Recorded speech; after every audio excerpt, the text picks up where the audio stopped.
Welcome to The Explainer. Now, if you're an Australian compliance manager, an HR professional, a corporate trainer, or part of a learning and development team, you already know that delivering effective compliance training is a high-stakes game. But here's something that so often gets overlooked: the actual room you deliver it in. Today, we're walking through a comprehensive guide on how to choose the exact right environment for effective compliance training. Because finding the perfect venue, it isn't just a nice-to-have, it's absolutely critical to the success of your entire program. All right, let's dive right into this. I want you to take a second and think back to your last major training rollout. Did you have to deal with cramped tables, glitchy audiovisual equipment, or maybe you could literally hear the sales conference next door right in the middle of a highly sensitive data privacy module? It's a total nightmare. An ordinary hotel room or a spare office meeting space simply won't cut it for mandatory full-day training. Seriously, if your venue is failing to support your participants, it's basically failing your entire compliance initiative. So, here's our roadmap for the Explainer today. We're going to cover 1. Why venue choice matters, 2. Defining objectives and layouts, 3. Privacy, comfort, and tech, 4. The venue selection checklist, 5. Comparing different venue types, and finally 6. Purpose-built venues by Karstens. Section 1. Why venue choice matters. When we talk about compliance training, we're usually dealing with regulatory risks, highly sensitive workplace discussions, and pretty strict assessments. That demands a specialized environment. Getting your environment right actively supports participant concentration. It allows for confidential discussion without the constant fear of being overheard, and it provides the actual physical space you need for rigorous assessment activities. If you choose poorly, you're actively making it harder to deliver important content. I mean, just imagine trying to get your team to focus on complex risk management policies while they're sitting in uncomfortable chairs under terrible lighting. The venue really does set the baseline for your success. Section 2. Defining objectives and layouts. One of the absolute biggest mistakes we see organizers make is booking a room first and then trying to force their training program to adapt to that space. It's totally backwards. Your training objective must dictate the room and the technology. You've got to map specific room layouts directly to your goals. For instance, if you're running scenario-based compliance workshops, the cabaret layout is fantastic because it naturally encourages small group discussion. Need to run executive governance training? The boardroom layout is perfect for focused discussion among senior leadership. And if you're doing strict certifications, the classroom layout gives everyone the individual workspace they need for their laptops and manuals. Always match the layout to the learning goal. Section 3. Privacy, comfort, and tech. These 3 things are the critical pillars of the participant experience. If even one of these wobbles, your entire training day can easily fall apart. Let's look at why. Starting with privacy. The crucial point here is confidentiality. Imagine you're conducting a highly sensitive HR workshop covering workplace behavior or internal investigations. You simply cannot have random people wandering in, and you absolutely cannot have thin walls. Controlled room access, separate breakout rooms, and proper acoustics are totally non-negotiable. A professional, private environment is what actually encourages your team to open up and discuss risk issues safely.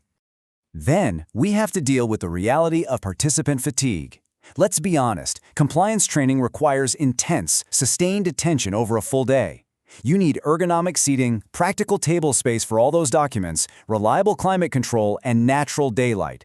Seriously, natural daylight is an absolute game changer for keeping energy levels up. Comfort isn't some fancy luxury in training. It's a vital tool to minimize unnecessary distractions so participants can actually absorb the policies you're teaching. And as for tech, your AV should be practically invisible. As a facilitator, your focus has to be entirely on delivering the content and reading the room, not scrambling under a desk trying to figure out why the HDMI cable isn't working or why your remote participants can't hear a thing. You need rock-solid presentation screens, flawless Wi-Fi for online assessments, and seamless hybrid capabilities. Section 4. The Venue Selection Checklist. We're going to give you a structured, time-bound methodology here to empower you in your very next venue search, just to make sure nothing slips through the cracks. Before you even request a quote, you need to define your exact objectives, your participant numbers, and whether you're going to have hybrid participants. Fast forward to 2 weeks out, this is when you lock in those final numbers, test your online assessment links, and make sure all dietary needs are submitted. Then, on the actual day, it is all about checking the room setup and doing a final thorough test of the screens, the microphones, and the Wi-Fi. But hey, even with a checklist, things go wrong. Here are the most common pitfalls that can derail an entire compliance rollout. Selecting a venue based solely on the cheapest room hire rate? That is a massive trap, because hidden costs for Wi-Fi and AV will absolutely catch up with you. Ignoring privacy requirements, overlooking how much table space an assessment actually requires, and leaving your hybrid planning until the very last minute, these are the daily pain points for L&D professionals, and we need to actively avoid them. Section 5. Comparing different venue types. Let's look at the different venue types available on the market and see how they actually stack up against the checklist we just built. Generic spaces like hotel meeting rooms or co-working spaces are multi-purpose. They might host a lively wedding reception one day and your critical sales pitch the next. Because of that, their AV, comfort, and layout flexibility vary wildly. On the other hand, a purpose-built training venue has one primary focus: learning. The layout flexibility is strong, the AV is built right in and integrated, and the comfort is specifically designed for a full day of focused, heads-down work. Section 6. Purpose-built venues by Karstens. If you want the authoritative embodiment of all the best practices we've discussed today, this is exactly where you need to look. For Australian corporate trainers and government departments, this is a huge resource. Karstens has a multi-city footprint with CBD locations across Melbourne, Sydney, Brisbane, Perth, and Adelaide. Their spaces feature built-in presentation technology, incredibly strong hybrid capability, ergonomic seating, and, yes, that all-important natural daylight. Plus, they provide in-house catering and on-site event and technical assistance. They basically remove the entire operational workload from your trainers, so you can just focus on teaching. And if you're doing a national rollout, coordinating multiple venues across different time zones is an administrative nightmare. Working with one single purpose-built venue partner across the country ensures completely consistent room standards and reliable tech, and it drastically reduces the time you spend on administration.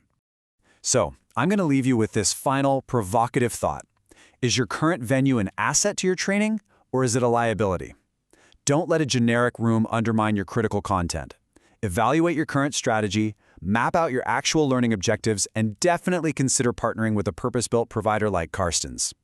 Thank you so much for joining me on this explainer, and here's to a seamless, highly effective training session next time you roll out.